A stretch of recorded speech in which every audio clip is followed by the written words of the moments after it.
the Lord. கர்த்தருடைய பரிசுத்த நாமத்துக்கு மகிமை உண்டாவதாக. Glory be to God. இந்த நாளிலும் கர்த்தருடைய வார்த்தை Today's word of God. ஏசாயா தீர்க்கதரிசன புத்தகம் Isaiah.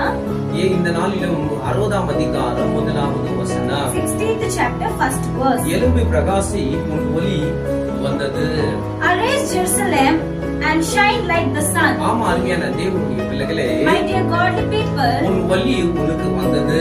your shining is given to you. இது உனக்கு தெரியவில்லை. You don't know this. நீ யார் என்று உனக்கு புரியவில்லை. Who are you? You don't know that. யாருக்கு ஒளி வரும்? For whom the shining will come? இயேசுவை விசுவாசிக்கிறவனுக்கு அந்த ஒளி அவனுக்குள்ள இருக்கும். The person who believe in the God, they will be having the shyness in இன்னைக்கு them. இயேசுவை விசுவாசிக்கிறாயா?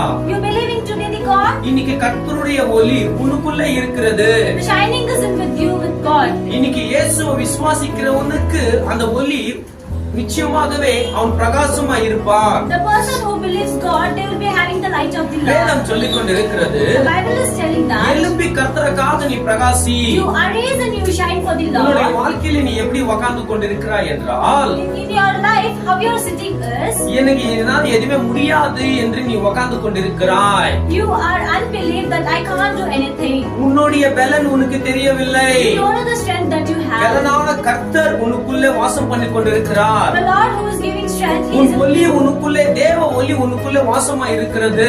God's light is with you. அந்த தேவ ஒளி ஒரு மனுஷனுக்குள்ள இருக்கும்போது When the light is with you, நீ அநேக ஜனங்களுக்கு பிரகாசமா காணப்படுவாய். you will be known for many people as you are very shining. இன்னைக்கு நீங்கள் விசுவாசிங்க. You believe today. இயேசுவை சொந்த ரட்சகராக ஏற்றுக்கொண்டிருக்க எல்லாமே தேவ ஒளி அவனுக்குள்ள இருக்கிறது. You take God as your own server. கர்த்தருடைய வார்த்தை உண்மையானது. God's word is true. இந்த வார்த்தையை விசுவாசிக்கிறவருக்கு This word believers, கர்த்தர் உங்களை ஆசீர்வதிப்பாராக. God is going to bless you. Amen. Amen.